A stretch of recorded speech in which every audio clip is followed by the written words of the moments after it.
오늘도 선포되는 말씀을 통해서 주님께서 우리에게 주시는 은혜가 있을 줄로 믿습니다. 또 선포되는 말씀이 주님께서 오늘 우리에게 주시는 생명의 말씀으로 우리가 받아들일 수 있기를 바랍니다. 언제부터인가 우리 사회에는 상황논리라는 말이 많이 쓰이게 되었습니다. 상황 논리는 말 그대로 원칙이나 기준보다 상황을 먼저 생각한다는 것입니다. 상황을 우선 생각하고 그때 상황에 따라 판단하고 결정하면 된다는 것입니다. 이러한 상황 논리가 힘을 얻게 되면서 또 이 원칙과 기준이 힘을 잃게 될 수도 있습니다. 상황에 따라 언제든 원칙과 기준이 달라질 수 있기 때문입니다. 언제부터인가 신앙생활에서도 이런 상황 논리가 힘을 얻게 되었습니다. 예배도 기도도 헌신도 상황에 따라서 할 수도 있고 또 못할 수도 있다. 이제 그렇게 생각하게 된 것입니다. 코로나를 지나면서 이런 상황 논리가 더 크게 힘을 얻게 된 것 같습니다. 상황이 어려우면 예배를 좀 빠져도 되고 기도를 좀 쉬어도 되고 헌신도 좀 미루어도 된다. 이제 그런 생각을 하는 것입니다. 물론 저마다의 형편을 고려하지 않을 수 없습니다. 형편이 안 되는데 억지로 강압적으로 하는 것은 또 덕이 되지 않습니다. 하지만 모든 것을 상황 논리에 따라 형편만 주장하는 것은 신앙의 바른 태도는 아닌 것입니다. 하나님 앞에서 성도의 신앙 고백은 상황에 따라 달리하는 것이 아니라 어떤 상황, 어떤 조건 속에서도 한결같아야 하기 때문입니다. 하나님은 우리의 상황과 조건에 따라 은혜를 베푸시기도 하고 또 은혜를 거두어 가시는 분이 아닙니다. 하나님은 우리가 잘하기 때문에 사랑하고 잘못하기 때문에 버리시는 분이 아닙니다. 하나님은 어떤 상황에서도 결코 변하지 않는 절대적인 사랑을 우리에게 나타내 보이신 분입니다. 그러니 이런 사랑을 받은 우리가 상황과 조건을 따져 주님을 믿을 수 있겠습니까? 상황에 따라 달라지는 믿음을 살아서 되겠습니까? 주님의 사랑이 한결같은 것처럼 주님을 향한 우리의 사랑도 변함없는 것이 마땅하고 또 당연한 것입니다. 바울은 일생 동안 변하지 않는 믿음으로 살기를 열망했던 사람입니다. 어떤 상황을 만나도 물러서거나 흔들리지 않는 신앙, 이것이 바울이 추구하고 바울이 지키고자 했던 신앙, 바울이 지키고자 했던 삶입니다. 그는 평생 예수님께 받은 은혜를 잊지 않았으며 그 사랑을 전하는 삶을 살기를 원했습니다. 이것이 그가 일생을 복음 전도자로 살았던 이유입니다. 사도행전 20장 24절 말씀 볼까요? 다 같이 보겠습니다. 시작. 내가 달려갈 길과 주 예수께 받은 사명 곧 하나님의 은혜의 복음을 증언하는 일을 마치려 하면은 나의 생명조차 조금도 귀한 것으로 여기지 아니하노라. 바울은 복음을 전하는 일을 사명으로 여겼습니다. 어느 정도 사명으로 여겼냐면 자신의 생명을 드려도 아깝지 않을 정도로 복음 전하는 일을 사명으로 받아들였다고 하는 것입니다. 이 사명이라고 하는 것은 사실 주님께서 우리에게 주시는 것이죠. 그것을 깨닫는 것이 사명인데 사명은 해도 되고 또 안 해도 되고 그런 것이 사명이 아닙니다. 일단 그것이 사명으로 주어졌으면 그것은 반드시 해야 하는 것입니다. 어떤 경우에도 해야 하는 것이 사명입니다. 그런데 이것은 단지 바울에게 국한된 것이 아닙니다. 전도는 단순히 바울에게 주어진 사명뿐 아니라 하나님의 은혜를 입은 모든 사람의 사명인 것입니다. 우리가 하나님의 은혜를 경험했다면 하나님의 은혜를 경험한 모든 사람들은 그 사랑을 전하는 것이 마땅하고 당연한 책무라는 것입니다. 오늘은 바울의 고백을 통해 성도라면 반드시 감당해야 할 전도의 사명에 대해 생각하며 은혜를 나누겠습니다. 바울이 전도를 사명으로 고백하게 된 것은 그에게 강력한 은혜 체험이 있기 때문입니다. 그는 과거에 주님 앞에 용서받을 수 없는 죄를 저질렀습니다. 그가 스스로 나는 죄인 중에 괴수라고 고백하지 않습니까? 도저히 용서받을 수 없는 죄를 저질렀다는 것입니다.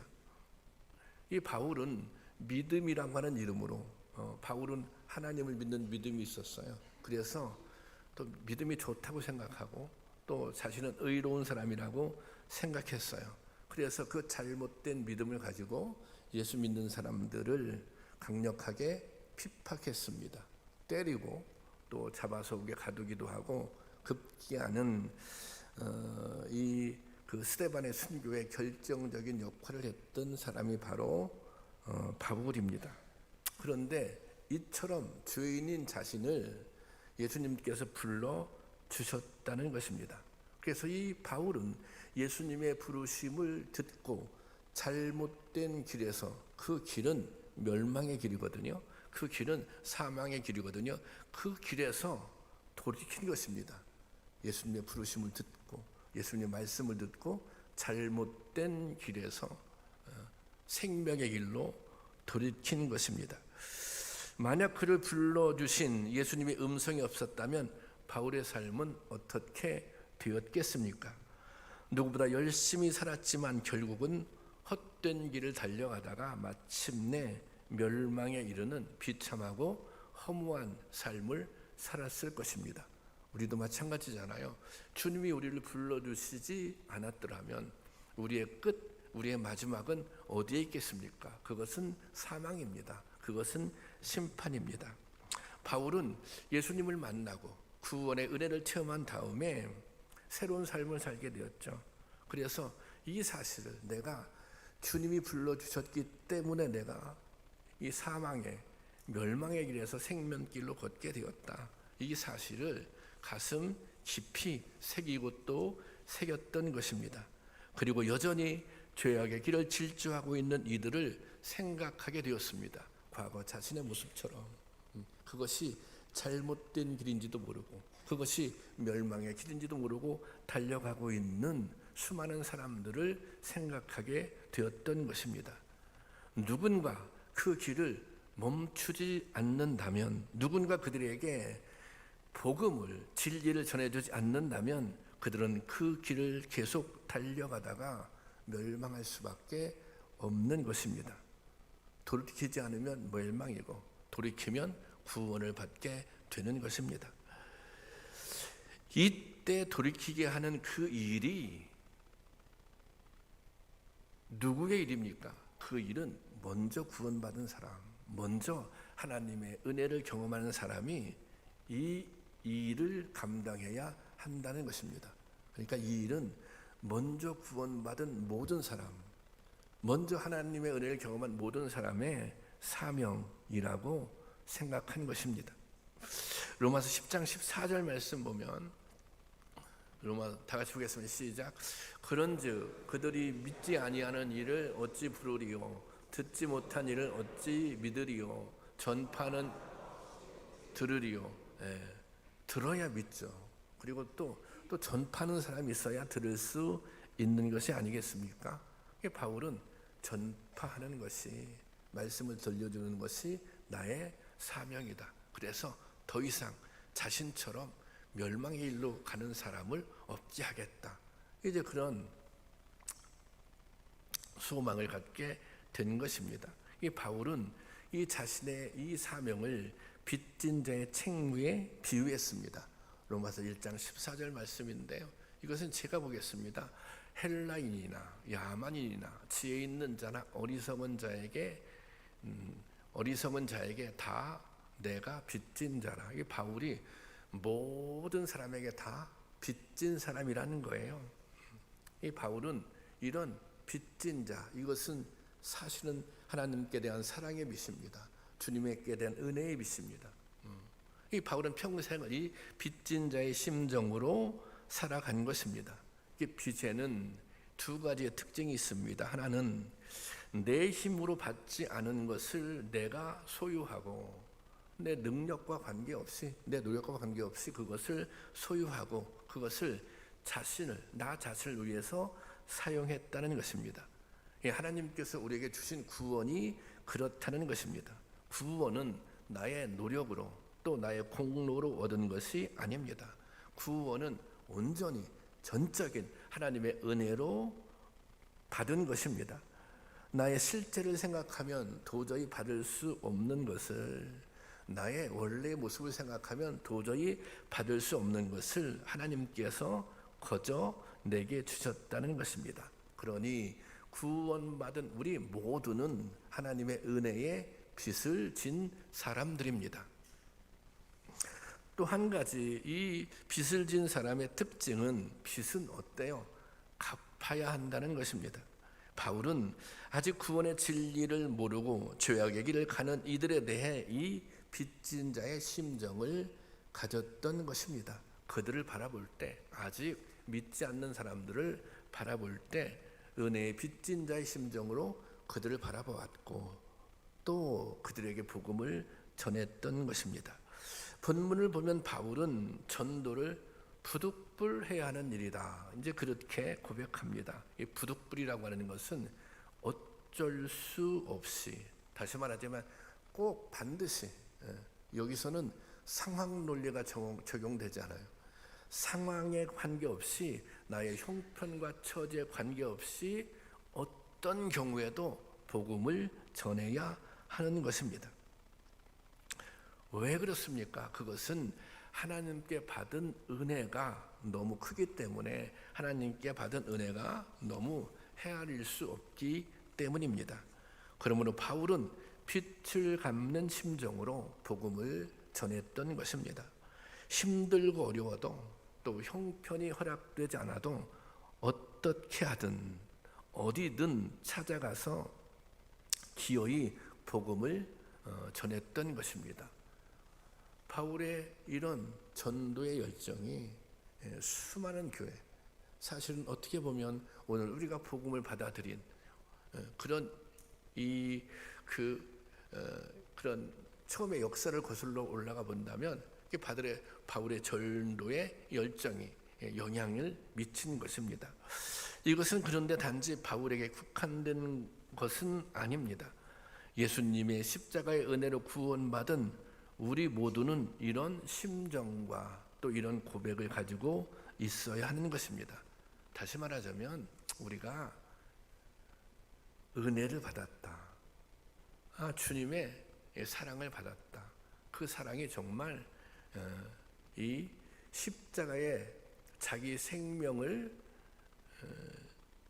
던지는 그런 사랑을 받았다고 생각한다면, 그런 은혜의 고백이 있다면 우리도 이 전도자로서의 사명을 감당해야 한다고 하는 것입니다.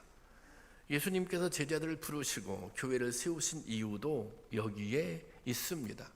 예수님께서 이제 하늘에 오르기 전 제자들에게 이렇게 당부, 이것은 사실 명령, 유언과 같은 명령이기도 합니다. 마태복음 28장 19절 말씀입니다. 함께 보겠습니다. 시작. 그러므로 너희는 가서 모든 민족을 제자로 삼아 아버지와 아들과 성령의 이름으로 세례를 베풀고. 하나님의 뜻은 나 혼자만이, 여러분 개인 자신만이 구원받는 것이 아닙니다. 하나님께서는 나를 넘어 나의 가정, 나를 넘어 나의 이웃, 나를 넘어 나의 민족에 이르기까지 마침내는 온 세상이 구원을 얻는 것입니다. 여러분, 우리는 예수님께 목숨을 빚진 사람들입니다. 값없이 구원의 은혜를 받았습니다. 이 은혜에 갚하기 위해서는 복음의 증인이 되어야 합니다. 예수님을 전해야 하는 것입니다. 때를 얻든지 못 얻든지, 때로는 반대를 받고 조롱을 당하여도 감당해야 할 사명인 것입니다. 사실 저는 오랫동안 그 전도에 대해서 다소 부정적인 생각을 가지고 있었습니다. 사실 전도에 대해서 부정적인 생각이라기보다는 전도의 방식, 이 전도의 방식이라고 말하는 것이 더 정확할 것 같습니다. 저는 제가 오랫동안 부목사 사역을 했는데, 제가 부목사로 사역하던 교회에서 전도를 굉장히 열심히 했어요.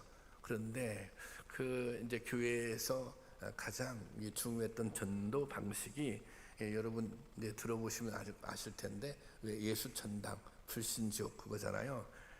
뭐 지금도 그렇게 전도 그 지하철을 타보면 그렇게 뭐 나가보면 그렇게 전도하는 분들이 있는 것 같은데, 그래서 1년에 몇 차례씩 그 교회에서 그런 전도 세미나를 하고, 이 세미나 기간 동안에 그 이제 훈련 받으러 온 모든 사람들이 다 그 이제 동네에 나가서 실습을 하는 거예요. 그래서 사람 만나 그 지역에 나가서 또 뭐 예수천당 불신족 외치고, 또 사람들을 만나서 뭐 예수를 믿으라고 하고, 이게 단순히 예수를 믿으라고 하는 게 아니라 막 붙잡고 막 울면서 막 기도하고, 또 가정도 방문해서 막 문을 막 열어달라고 그러고, 문을 열어주면 이 상대방이 거부를 해도 끝까지 막 문고리 잡고 들어다 이 복음을 받아들여야 된다고. 어떻게 보면 굉장히 열성적인 모습이죠. 그래서 근데 저는 그런 모습들을 보면서 이제, 그런데 저는 이런 그 거부감 또 이제 반감이 생기더라고요. 왜냐하면 그렇게 전도해서 그래 그 말씀을 듣고 주님을 영접할 수도 있어요. 그런 사람도 있겠죠. 그렇지만 그 모습을 통해서 또 이게 교회에 대해서 거부감을 갖는 사람이 굉장히 많더라고요. 왜냐하면 그 기간 동안에 사람들이 계속해서 교회에 막 주민들이 항의 전화를 하는 거예요. 왜 우리를 괴롭히지 말라고, 동네 사람들을, 아파트 주민들을 괴롭히지 말라고. 그래서 그런 모습을 보면서, 야, 이런 전도의 행태는 교회 신앙과 격을 떨어뜨리는 일이다, 이제 그런 생각이 들곤 했습니다. 그래서 그런 모습들이, 제가 굉장히 오랫동안 그 교회에서 부목 생활을 했는데, 그러면서 약간 전도에 대해서 그런 좀 이렇게 그런 좀 거북스러운 마음을 갖게 된 것입니다. 그래서 제가 목회를 하는 동안에 총동원줄 같은 것은 한 번도 하지를 않은 것 같습니다. 안 했습니다. 전도를 하면 보상을 하고, 많이 하면 더 많은 상을 주고 선물을 주는 것이 교회의 본질, 신앙의 본질과 맞지 않다, 그렇게 생각했습니다. 그런데 저의 이런 생각이 큰 변화를 가져온 계기가 생겼습니다. 예수님의 사람이라고 하는 제자 훈련을 하는 동안에, 그리고 제가 또 그 세미나를 받게 되었는데, 그 교재에 이런 내용들이 쭉 있어요. 한 부부의 이야기가 있는데, 어느 날 남편이 동창 모임에 부부 동반으로 참석을 하게 되었습니다. 아내는 부부 동반이라는 말을 듣고 나름대로 신경을 써서 준비를 했습니다. 남편 체면을 생각해서 머리도 단정하게 하고 옷도 새로 샀습니다. 마침내 남편은 아내를 데리고 그 모임에 참석했습니다. 그런데 모임에 참석하자마자, 그 모임 장소에 도착하자마자 남편은 이 사람 저 사람 만나면서 인사를 나누기 시작합니다. 아내를 혼자 내버려 둔 채로 여기저기 인사를 하고 이야기를 나누느라 정신이 없습니다. 남편은 즐겁게 이 시간을 지금 보내고 있는 거예요. 아내는 아는 사람 하나 없는 곳에서 혼자 멀뚱하게 서 있어야 했습니다. 얼마나 그 아내가 민망했겠습니까? 2시간이 넘도록 남편은 아내를 내버려 두고 혼자 신이 나서 웃고 떠들며 돌아다녔습니다. 아내에게는 2시간이 마치 20년이 흐르는 것 같은 그런 힘들고 고통스러운 시간이었습니다. 마침내 이 민망하고 힘든 시간이 지나고 모임이 끝날 시간이 되었습니다. 그제서야 남편이 아내를 찾았습니다. 그리고 딱 한마디를 했습니다. 이제 집에 가자. 그날 아내의 마음이 어떠했겠습니까? 이 이야기를 들으면 여러분 어떤 생각이 드십니까? 그 남편이 정말 나쁜 사람이라는 생각이 들지 않습니까? 그 아내가 정말 안쓰럽고 불쌍하지 않습니까? 그런데 여러분, 우리에게는 변함없는 사랑으로 언제나 우리와 동행하시며 나의 아픔, 나의 슬픔, 나의 고통, 나의 기쁨을 모두 온전히 함께하는 분이 계십니다. 목숨까지 아낌없이 주는 사랑으로 나를 사랑해 주는 그런 분이 있습니다. 그분이 누구십니까? 바로 예수님입니다.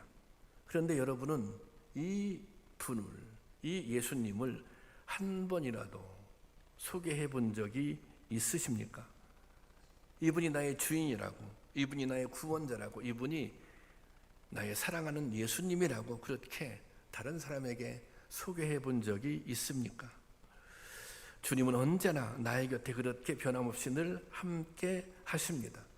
그런데 우리는 세상 사람들 앞에서 이분을 외면하고 무시하고 모른 척합니다. 마치 아무 상관없는 존재인 것처럼 행동을 합니다. 그리고 미안해하지도 않습니다. 저는 이 이야기를 읽으며 충격을 받았습니다. 나는 예수님을 한쪽에 세워두고 마치 나랑 아무 상관없는 존재인 것처럼 살아오지는 않았는가? 저는 이 가족 중 교회 다니는 사람은 오직 저 한 사람뿐이었습니다. 그 상태에서 제가 신학을 하고 목회를 하게 되었습니다. 목회를 하게 되고 목사가 됐으니 당연히 이제 가족 모임이 있으면 또 저희 가족 모임이 굉장히 큰 모임입니다. 저희 아버지 형제가 9남매가 되기 때문에 또 저희 집이 종갓집이기 때문에 모이면 사촌까지 모이면 그 수가 굉장히 많이 있습니다. 근데 저는 제가 목사임에도 불구하고 한 번도 교회 다니라고 예수 믿으라고 그렇게 말해본 적이 없습니다. 그때까지 없었습니다. 예수님이 부족한 분이어서 그랬겠습니까? 예수님이 다른 사람에게 소개하기에 부끄러운 분이어서 그랬겠습니까? 제가 정말 그때 많이 회개했습니다. 그래서 그 뒤에 제 가족들을 만나면 좀 저희 그땐 부모님도 심지어 교회 안 다니셨어요. 저희 부모님에게도 적극적으로 이제 그 뒤에 저희 부모님은 교회 나가셨어요. 또 저희 무슨 작은 아버지라든지 또 작은 어머니라든지 또 무슨 고모들에게 적극적으로 교회 다니셔야 된다고 또 구원 받으셔야 된다고 그렇게 말하기 시작했습니다. 그렇게 말하다 보니 어느덧 그래서인지는 모르지만 그것 또한 성령의 역사라고 믿는데 여러분들이 지금은 교회에 다니게 되었습니다.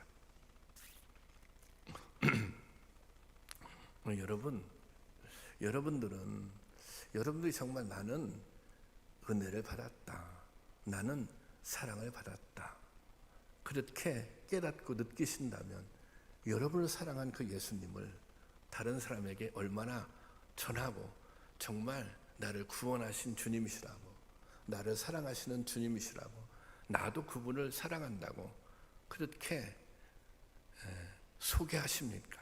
그렇게 주님을 전하십니까?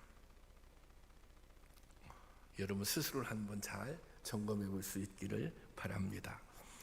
저는 창기품교회 목회하면서 이곳 논현동에 와서 목회하면서 이 전도에 대해서 고민을 많이 했습니다. 지금도 고민하죠.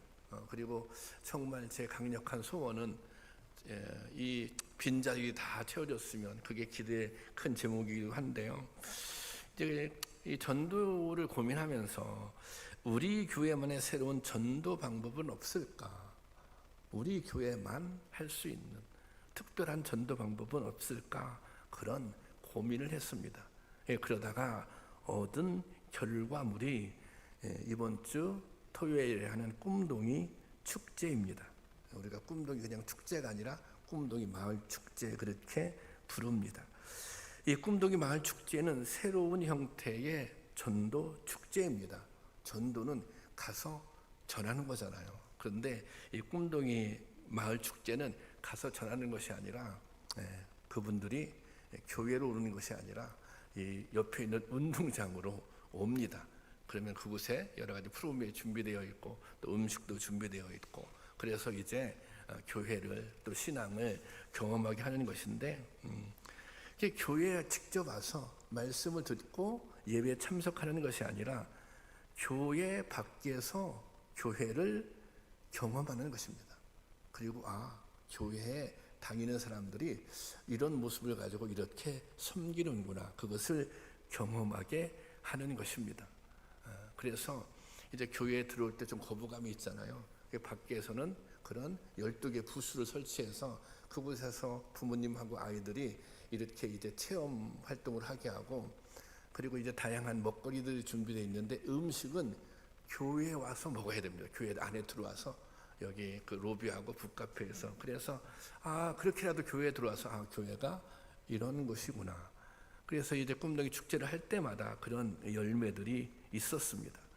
사실 우리 교회는 교회 교육에 대해서 이 온 교회가 관심을 가지고 있고 자긍심이 있습니다.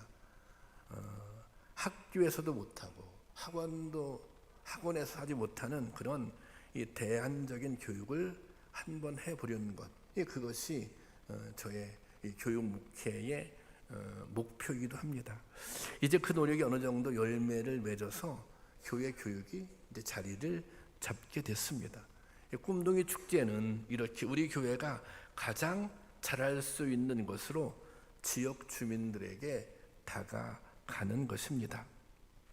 이제 계속 5년 동안 행사를 해오니 주민들이 이제 이 행사를 잘 이해하고, 그리고 또 많은 분들이 또 적극적으로 참여하고 또 기다리는 분들이 있어요. 저도 이 지역 주민이고 여기서 오래 살았잖아요. 제가 이제 목사인 것을 대부분 아는데 그 지역 주민 가운데 물어보는 분도 있어요. 꿈동이 축제 언제 하느냐고. 근데 우리 성도님들도 그런 질문을 받는데요. 꿈동이 축제 언제, 이렇게 질문을 받는다고 하더라고요. 여기에 참여해본 분들은 알 것입니다. 이것이 사랑의 씨앗을 뿌리고 예수 그리스도를 전하는 통로가 된다는 것을 말입니다. 꿈동이 축제는 우리 교회다운 전도이며 또 우리 교회라서 할 수 있는 일입니다. 이 일에 우리 모두가 마음을 함께하고 또 기도로 동역할 수 있기를 바랍니다. 제가 걱정이 있습니다. 왜냐하면 일기예보가 요즘에 계속 비가 내리잖아요. 그래서 그날 또 비가 올 수도 있다 그러는데 그래도 연기할 수 없어서 그날 계속 하려고 하는데요.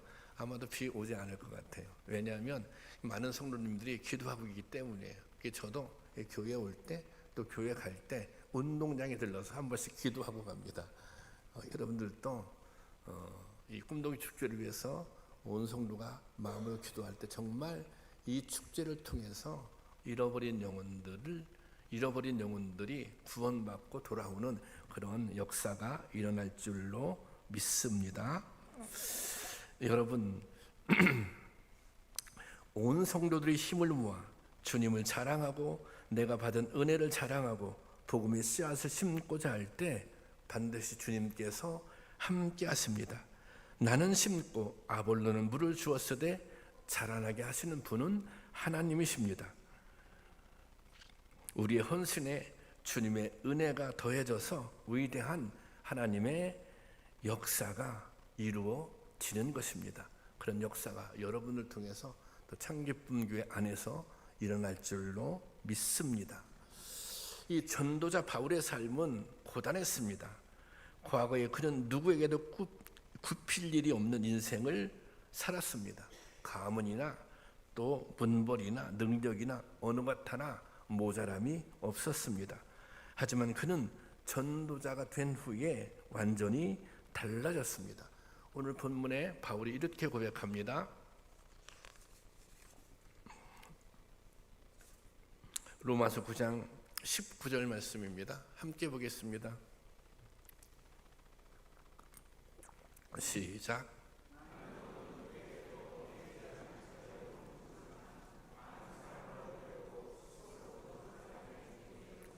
여기 보면 스스로 모든 사람의 종이 되었다 그렇게 고백하잖아요. 바울은 사실은 다소 굴림받은 사람이었습니다. 바울은 정말 잘난 사람이었어요. 그런데 여기 보면 스스로 이제는 모든 사람의 종이 되었습니다. 그렇게 고백하고 있어요. 왜요? 하나님의 복음을 전하기 위해서. 그 다음 보세요. 20절 다 같이 시작. 유대 사람에게는 유대 사람 같이 되었습니다. 율법 아래 있는 사람에게는 내가 율법 아래 있지 않으면서도 율법 아래 있는 사람을 얻으려고 율법 아래 있는 사람같이 되었습니다. 상대방 형편과 처지대로 맞춰주었다는 거예요. 자, 22절 말씀 볼까요? 22절 말씀 다 같이 시작. 믿음이 약한 사람에게는 약한 사람을 얻으려고 약한 사람이 되었습니다.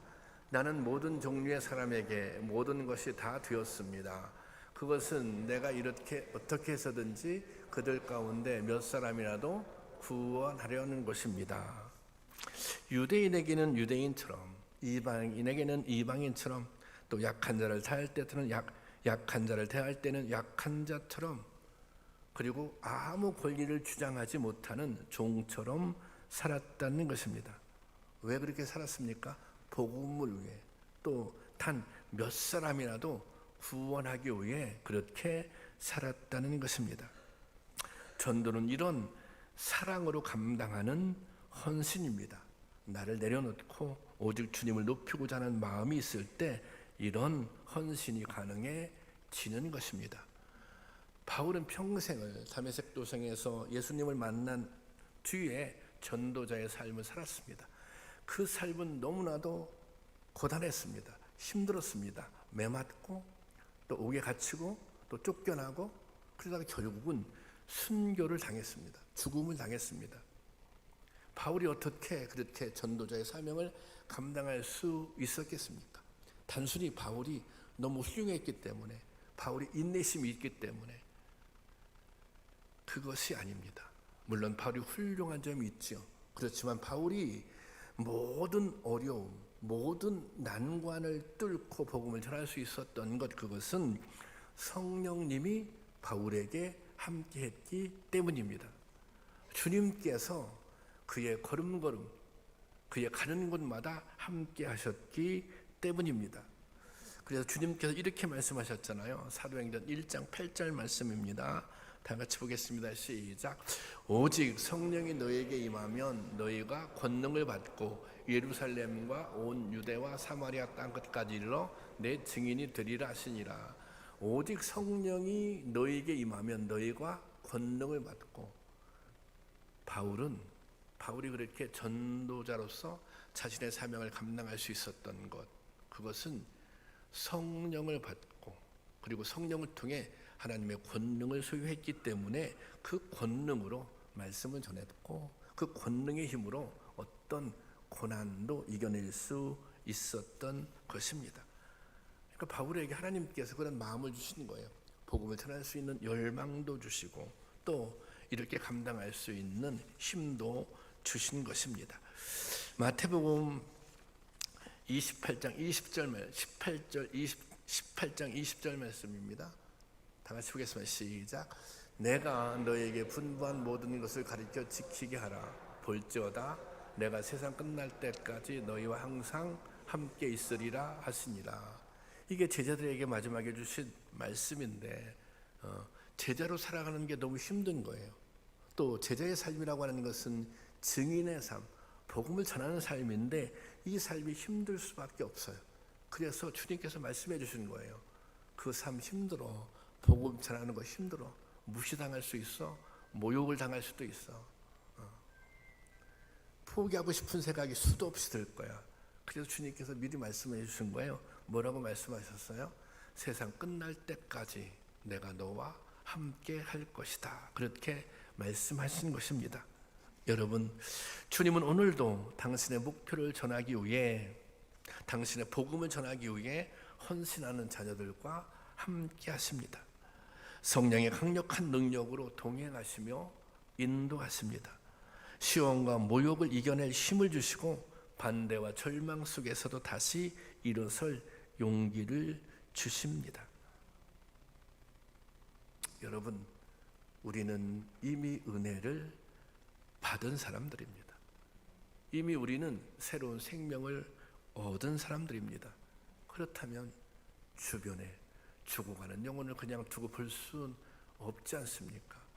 저는 사명이 반드시 해야 된다, 어떤 경우에 해야 된다, 그거잖아요. 그런데 저는 전도가 이런 거예요. 생각해 보세요. 옆에 있는 사람이 죽어간다. 옆에 있는 사람이 이게 생명이 없는 길로 간다. 그러면 그게 두고 볼 수 있습니까? 어떻게 해서라도 어떤 상황에서도 하나님의 말씀을 전해야 하는 거죠. 이게 멸망의 길로 간다면 어떻게 해서라도 그 길을 멈춰서게 하고 돌이켜야 하는 것이죠. 그러니까 이것은 부득불 우리가 해야 하는 일입니다. 정말 우리에게 영혼을 사랑하는 마음이 있다면 그렇다는 것입니다. 여러분, 주님께서 우리에게 그런 마음을 주실 수 있기를 원합니다. 그리고 우리가 그런 마음을 가지고 하나님의 복음을 전할 때 성령께서 권능으로 반드시 역사하여 주실 줄로 믿습니다. 그런 은혜가 우리 가운데 임할 수 있기를 주님의 이름으로 축원합니다.